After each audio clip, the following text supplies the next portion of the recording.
My name's Ryan. I'm 22, and last June was supposed to be the proudest day of my life. I had worked my way through college on my own, pulling night shifts at a diner, tutoring, and freelancing just to keep the bills paid. Graduation was meant to be my finish line, the moment I could finally prove to myself, and maybe even to my family, that I'd accomplished something real. But when I walked across that stage, not one familiar face looked back at me. Not my mom, not my dad, not even my grandmother, who had never missed a single Sunday service in her life. The empty seats in the family section felt like spotlights, reminding me just how alone I was. I have a younger sister, Claire. She's 20, only 2 years younger, but she's always been the golden child. The family's excuse was that she was sensitive and needed extra care, which somehow translated into her getting everything she ever wanted: new outfits, brand-name shoes, a car at 16 that I wasn't even allowed to touch. When my bike broke, I had to walk 3 miles to school. Then at 19, when she got pregnant, my parents turned it into a storybook. She wasn't a scared teenager. They made her out to be a glowing young woman bringing the family together. They threw her a baby shower so over the top, it could have been mistaken for a wedding. And guess what date they chose? The same day as my graduation. At first, I thought it was just bad timing. Maybe the place they wanted was only free that weekend. Maybe they didn't realize the clash. I gave them the benefit of the doubt. A month before graduation, I even called my mom to remind her of the conflict. She said, "Oh, honey, we'll figure something out. Maybe we can split the day." But as the weeks went by, the truth became hard to ignore. Invitations for Claire's baby shower went out, and there was no mention of my graduation anywhere. When I brought it up again, "Ryan, you'll have plenty of ceremonies in your life. But your sister? This is once in a lifetime." I just sat there, gripping my phone so tight I thought it might crack. How could they say that? As if my achievement didn't matter. As if the years I spent grinding toward that moment meant nothing.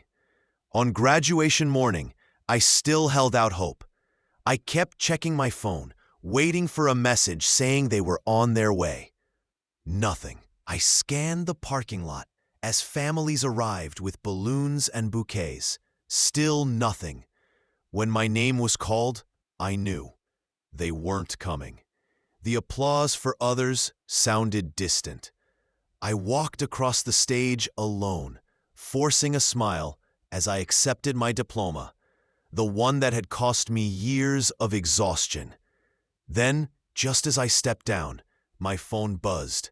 I pulled it out, thinking maybe, finally, they'd texted something kind.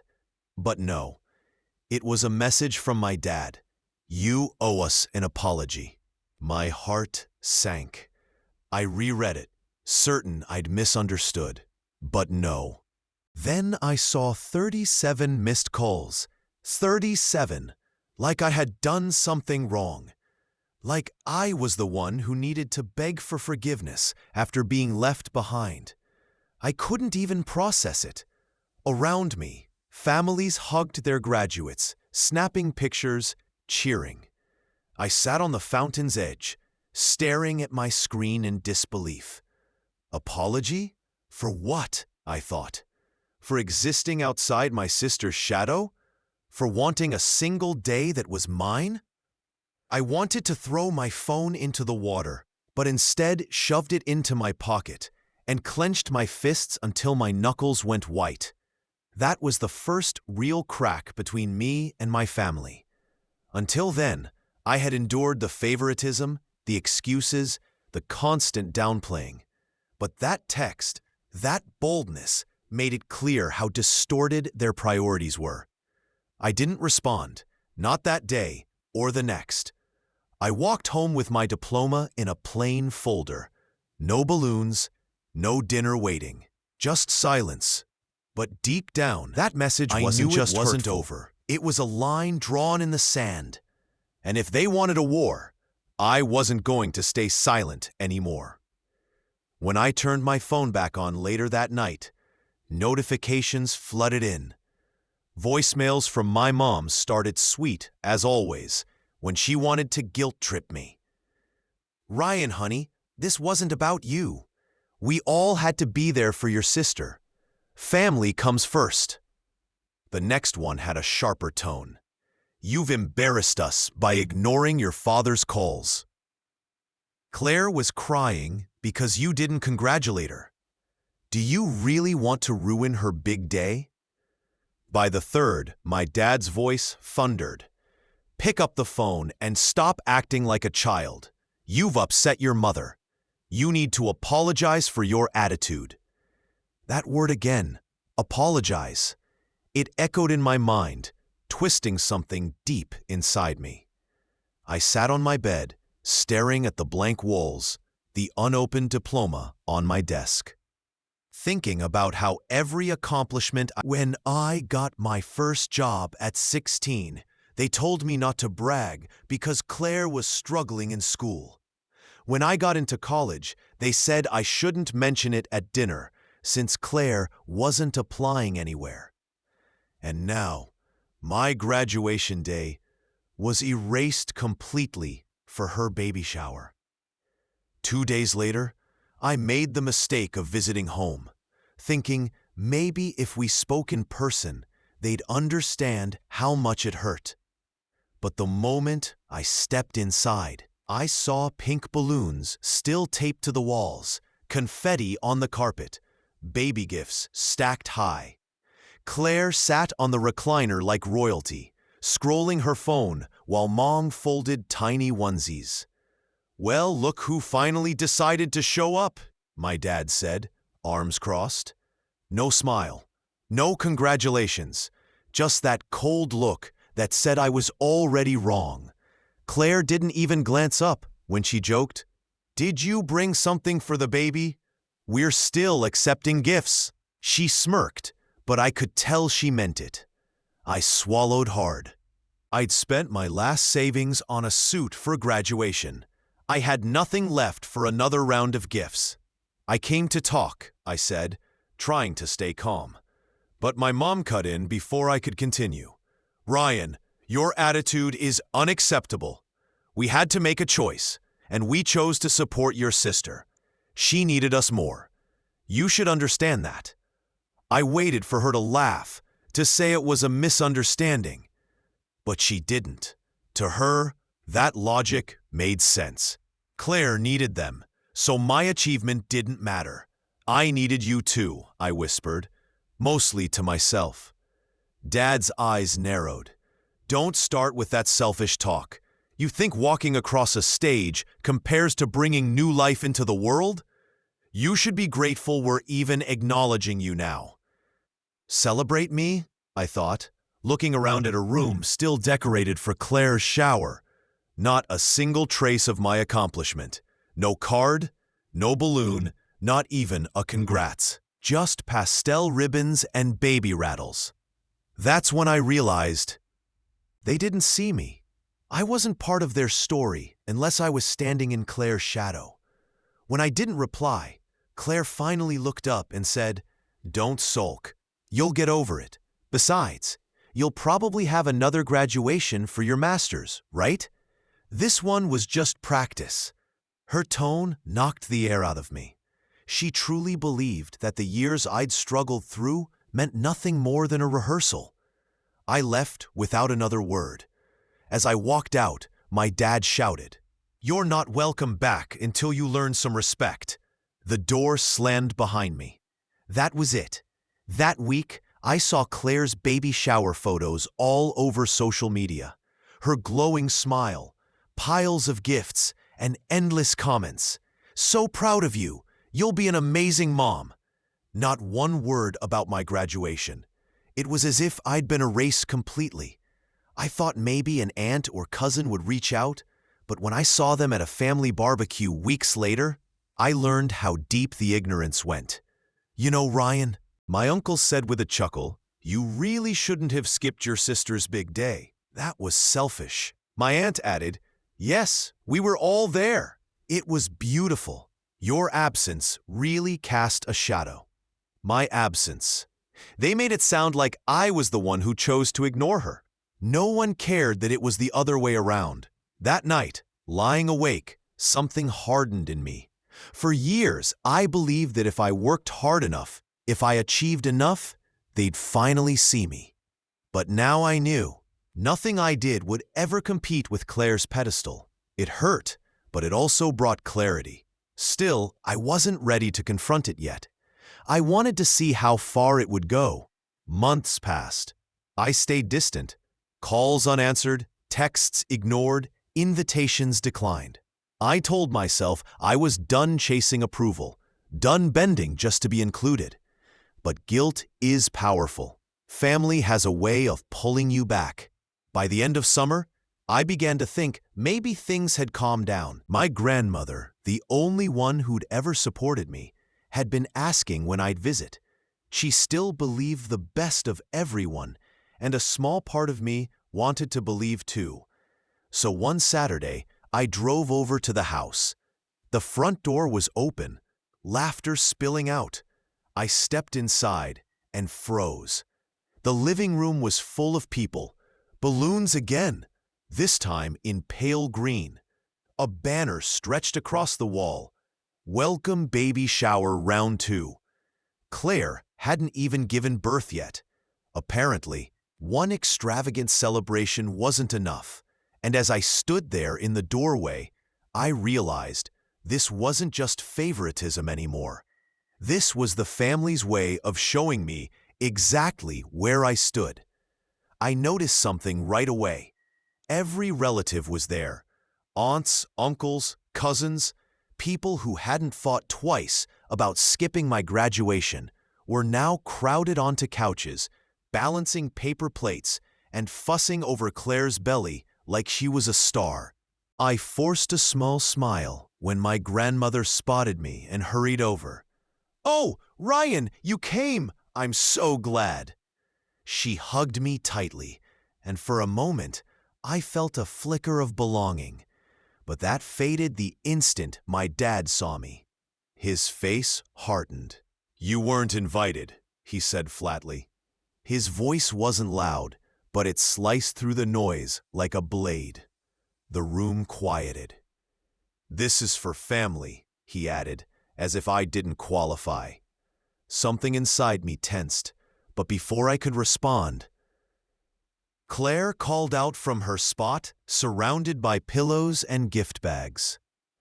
"It's fine, Dad. Let him stay. He can make himself useful." She looked straight at me, her smirk widening. "You can help carry in the gifts from the car. They're heavy, and I'm not supposed to lift anything." Laughter spread across the room, some awkward, some amused. I stood frozen, heat rising in my chest. Was I just the hired help now? The laborer brought in to move boxes while everyone else celebrated? I wanted to walk out, but my mom appeared beside me, resting her hand on my shoulder. "Ryan, don't make this harder than it has to be. Your sister's carrying the next generation of this family. It's your duty to support her." Duty. That word hit harder than I expected. As if all my years of study, my degree, my work meant nothing next to Claire's pregnancy. I clenched my jaw and followed Claire's boyfriend, Tyler, outside to the driveway. He was leaning against a new SUV, grinning. "Oh, good, you showed up," he said, motioning to the trunk packed with baby gear, strollers, car seats, boxes of diapers. "We could use the extra hands. I'd help, but you know, bad back." He tapped his side, smirking like it was a joke. I lifted the first box without a word. Silence was the only defense I had against the anger building inside me. When we came back inside, the room erupted into applause. Not for me, of course, but for Claire, who was squealing over another gift, holding up tiny baby clothes like treasures. I set the box down in the corner and caught fragments of whispered conversations.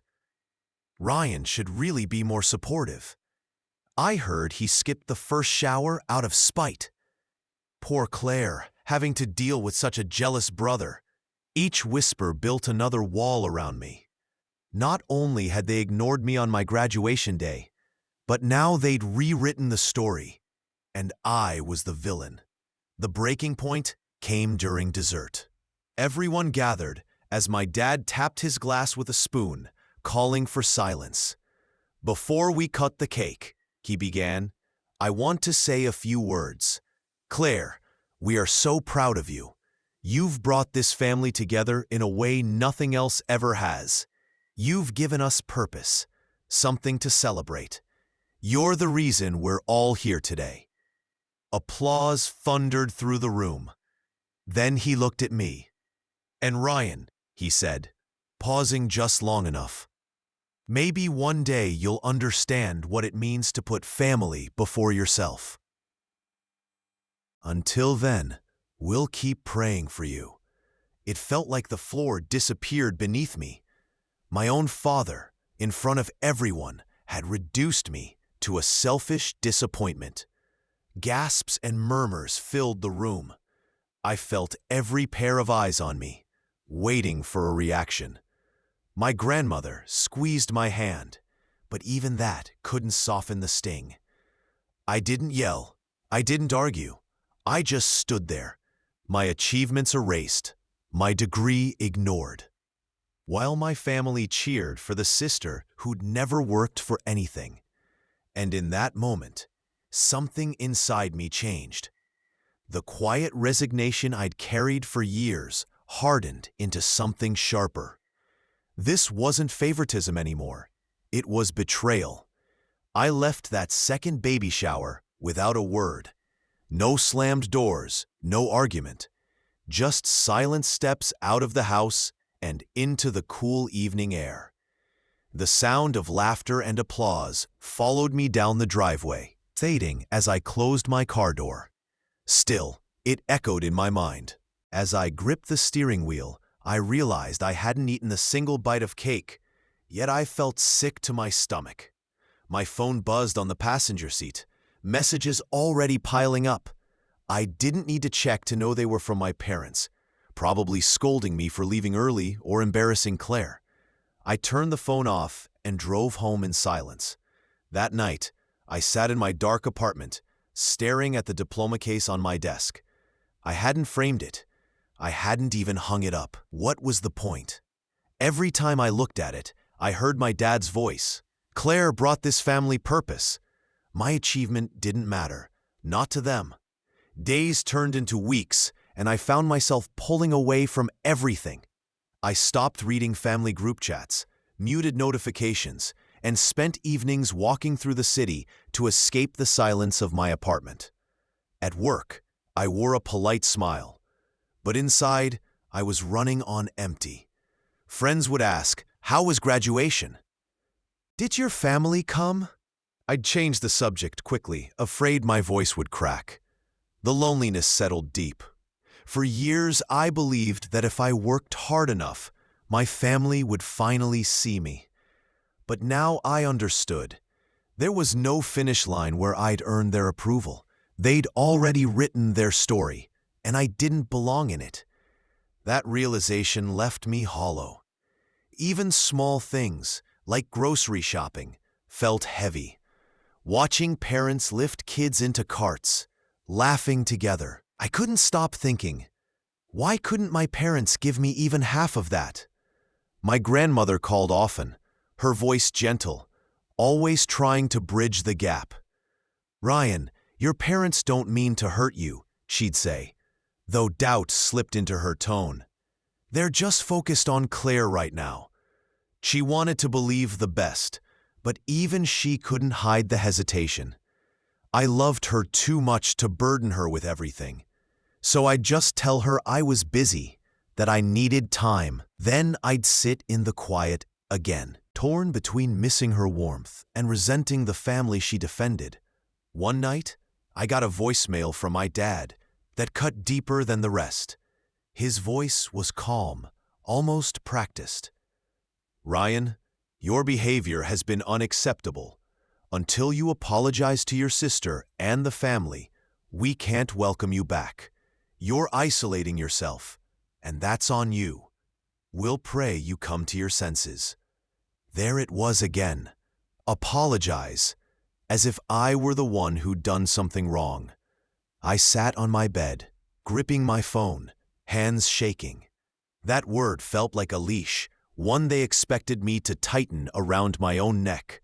But somewhere in the fog of anger and pain, a new thought began to form. If I was already the villain in their story, maybe I didn't have to play the role they'd written for me. Maybe I didn't need their approval anymore. I wasn't ready to act on it yet, but late at night, when the apartment was silent, I started sketching small plans in my mind. Not revenge, just recovery. Framing my diploma, saving for a better place, finding people who saw me for who I was, not through Claire's shadow. It was fragile, but it was a start. Change didn't happen overnight. At first, it was small, invisible even, like planting seeds in uncertain soil. I started with the diploma. One Saturday morning, I took it to a frame shop. The woman behind the counter helped me pick a simple black frame. When I hung it above my desk, the apartment didn't feel so empty anymore. That piece of paper wasn't just a reminder of my family's absence. It was proof of my persistence.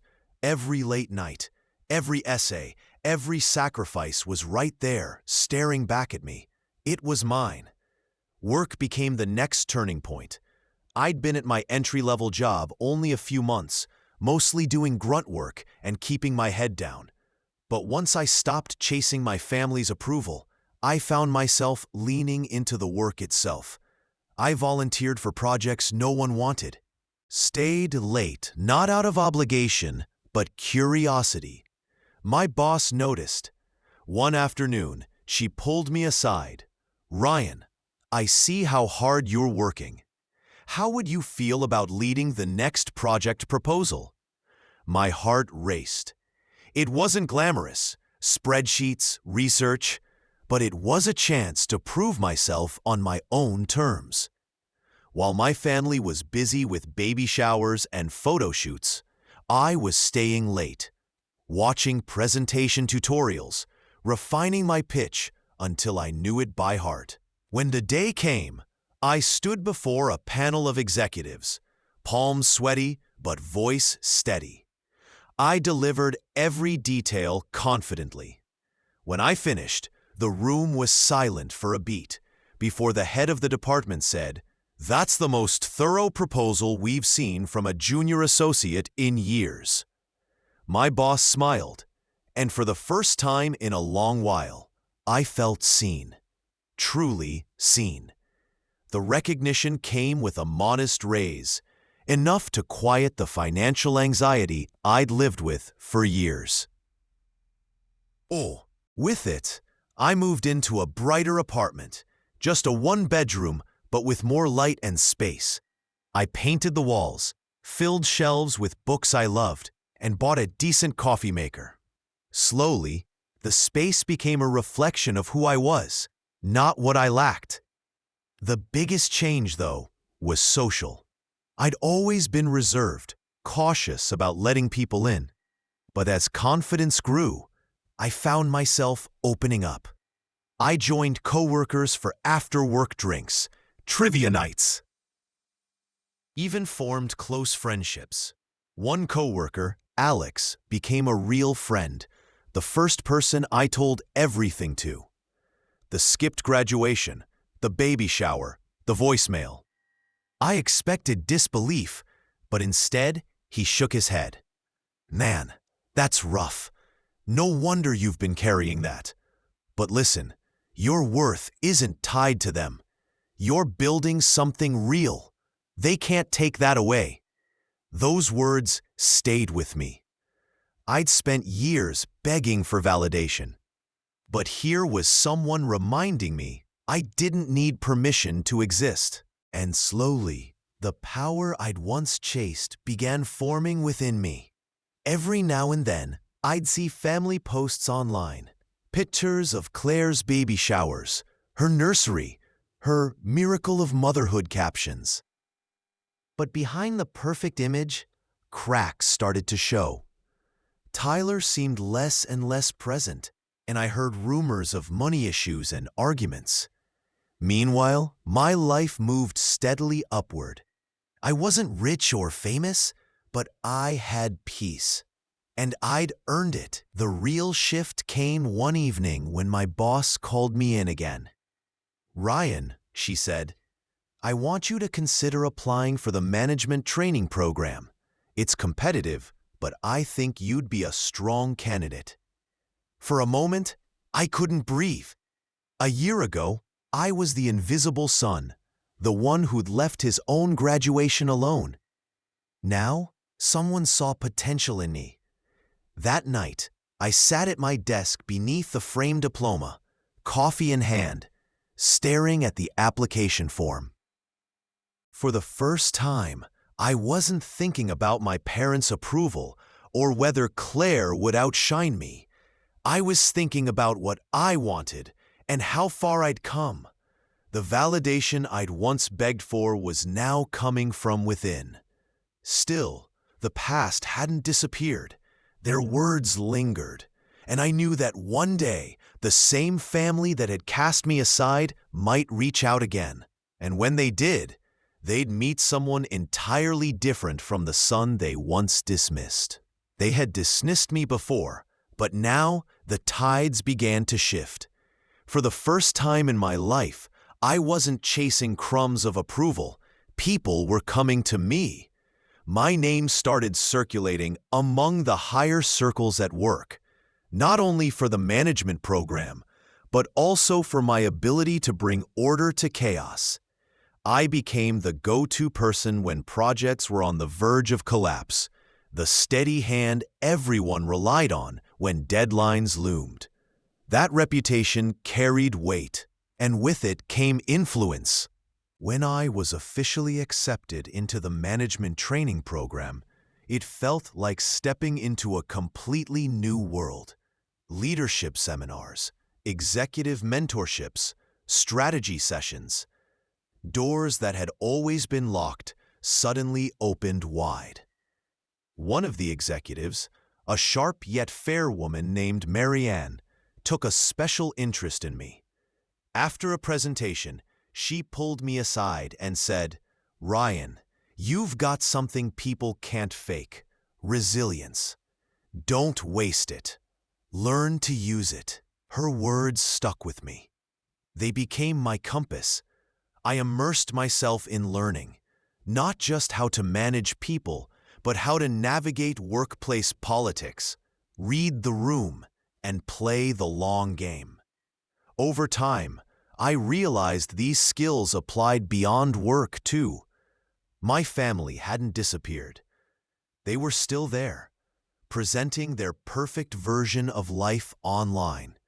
Claire had her baby, a boy named Mason, and the family treated it as though it were the second coming. My parents beaming as proud grandparents, Claire wrapped in pastel blankets with her miracle child, captions preaching about family being everything. Family is everything. I almost laughed when I read that. They had rewritten the story so completely that to outsiders, we looked like the picture of unity. But truth always finds a way through cracks. A cousin of mine, someone I still spoke to, met me for coffee one afternoon. "Ryan," she whispered, leaning in, "your parents have been asking around about you. They say you're distant, that you've lost your way. They're making it sound like you're the problem." My jaw tightened. Of course they were. They couldn't admit they'd abandoned me, so they created a new version of events, one where I had abandoned them. Then my cousin added something almost casually. "Claire and Tyler are having money issues. He's not working regularly, and the baby expenses are piling up. Your parents are stressed. They've been covering more than they expect. I moved into a sleek apartment with floor-to-ceiling windows overlooking the city skyline. I bought a car that started smoothly every morning. When I walked into meetings, people listened. I wasn't invisible anymore. Then came the first text from my mother. "Ryan, sweetheart, it's been too long. We'd love for you to come see Mason. He's growing so fast." The same woman who once demanded I apologize was now using her grandson as bait. A week later, my father called. I didn't answer, but his voicemail came in that calm, commanding tone I knew too well. "Ryan, it's time to let the past go. Your family needs you.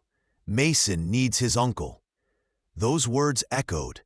Your family needs you. For years, I had needed them, and they turned away. Now, suddenly, the tables had turned.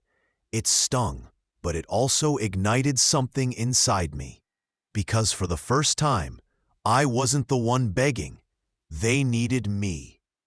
That realization, sharp, dangerous, was when the idea of payback began to form. I didn't reply immediately. I let weeks pass. My phone stayed on silent. Every ignored text, every deleted voicemail, it wasn't pettiness. It was timing. I wanted them to feel the shift, slowly and deeply. Then I ran into my cousin again. She smirked. "You know, Claire's been asking about you a lot. Apparently, she and Tyler are in a bad spot. Your parents are covering their rent now, and with the baby, it's getting worse. They keep saying, if only Ryan would step up." Step up, the phrase burned. For years, I'd been invisible. Now, suddenly, I was expected to be their savior? Not this time. That weekend, I dressed sharp. A navy suit, polished shoes, the kind of look that made people sit up straighter. I drove my new car to my parents' house. I hadn't been back since that baby shower. As I parked in the same driveway where I'd once been ordered to haul boxes, a wave of memory hit me. When my mom opened the door, her face lit up. "Ryan, sweetheart, you came." She hugged me, but it felt staged, too practiced. My dad sat in the living room, Mason in his arms, and Claire on the couch. The baby gurgled happily, the only innocent in the room. "Look at you," my dad said, glancing at my suit and watch. His tone was that same mix of pride and condescension I'd grown up with. "Doing well, huh?" "Better than well," I said calmly, taking a seat. I let the silence hang before adding, "I heard you've been having some challenges." Claire's jaw tightened. "If you're here to gloat, don't bother." My mom jumped in quickly. "What your sister means is, it's been hard. Tyler's hours were cut, and the baby's expenses are a lot. We thought maybe, as family, you could help." There it was, the real reason. I leaned back, folded my hands, and looked at each of them. "You want my help? The same family who skipped my graduation? The same people who told me I owed them an apology while I sat alone on the biggest day of my life? The ones who made me feel unwelcome in my own home?" The room went silent. Claire flushed. My dad's jaw tightened. "That was the past," he said firmly. "We need to move forward. Family is about sacrifice." "Funny," I replied with a small smile. "I sacrificed for years, and all I ever got was silence. Now you want my support? Why? Because the golden child isn't shining anymore?" My mom gasped. Claire jumped up. "How dare you? You don't know what it's like to raise a child." "You're right," I said, standing too. "But I know what it's like to walk across a stage alone while my family chose a baby shower over my future. I know what it's like to be erased from every conversation because my sister needed all the attention. And I know what it's like to build a life from nothing, without a cent or an ounce of encouragement from any of you. Their faces shifted. Anger, shame, disbelief. I let the silence sit before finishing. You made your choice that day. You chose who mattered. Now I'm making mine.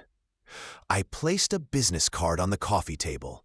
No check, no cash, just my card, clean and simple with my new title embossed on it. If you ever want to treat me like family again, start by recognizing who I am now, not the forgotten son, but the person who stood on his own when you all turned away. Then I left. No yelling, no slammed doors, just a quiet exit. Except this time, I wasn't broken. I was in control. The next day, my phone blew up. Missed calls. Messages shifting from pleading to furious. My mom wrote, "Ryan, please, Claire's in tears. We didn't mean to hurt you. Can't you just help us once?" My dad's message said, "You're being selfish again. Family means giving, not holding grudges." But I didn't respond. Their desperation no longer felt like a burden. It felt like justice. In the weeks that followed, the roles reversed completely. For years, I had been the one reaching out, apologizing, begging to be seen. Now, my mom's texts overflowed with guilt, my dad's with demands. Claire's were pure venom. "You think you're better than me now? Don't forget who sacrificed everything so you could have a normal life." I stared at that one for a while, wondering what world she lived in. I couldn't remember her sacrificing a thing for me. So I ignored them all, not out of bitterness anymore, but because And one day, he just walked out, leaving Claire with an infant and a stack of unpaid bills. My parents tried to hide it, but the truth always surfaces. Soon, whispers turned into pitying glances at church. The perfect image they'd built shattered completely. Then came the moment that sealed everything. My dad showed up at my office one day. Security called, saying a man was downstairs insisting on seeing me. I told them to turn him away. Later, I learned he waited almost an hour, pacing, red-faced, before leaving. That night, his voicemail cracked mid-sentence. "Ryan, we just need your help, please." But I didn't cave, because this wasn't about help. It was about power. They wanted the old dynamic back, where I was desperate and they pulled the strings. That version of me no longer existed. Months passed, and my life grew even stronger. I earned another promotion. My projects gained recognition beyond the company, and I traveled for the first time, passport in hand, feeling free in ways I never thought possible. My apartment filled with laughter from friends who celebrated my wins without envy. Each step forward felt like reclaiming another piece of the person they tried to erase. Meanwhile, their world unraveled. Claire moved back home, her independence gone, her once perfect life reduced to silence and strain. My parents, once proud of their perfect family, now faced awkward questions about why their son never visited and why their daughter seemed so bitter. The final moment came at my grandmother's birthday. She was the only one I agreed to see. I rented a small private dining room at her favorite restaurant. When I arrived, she hugged me tightly, tears in her eyes. "I'm so proud of you," she whispered. That was enough. But then I saw my parents and Claire enter the restaurant. They hadn't been invited. They must have found out somehow. They spotted me across the room, me in a tailored suit, surrounded by friends and colleagues. My grandmother glowing with pride. They tried to approach, but the maitre d' stopped them. It was a private event. My mother called out trembling, Ryan, please let us in. We're family. The room went quiet. I walked to the doorway and looked at them one last time. The desperation on their faces, the arrogance gone. Family? I said quietly. Family doesn't abandon you when you need them most. Family doesn't erase you. You made your choice. Now I've made mine. Then I turned and walked back into the room. The maitre d' closed the door behind me. My grandmother reached for my hand and smiled. The noise of the restaurant faded into laughter and warmth, the sound of people who truly cared. And in that moment, I realized the truth. I hadn't lost a family. I'd built one. And as for the old one,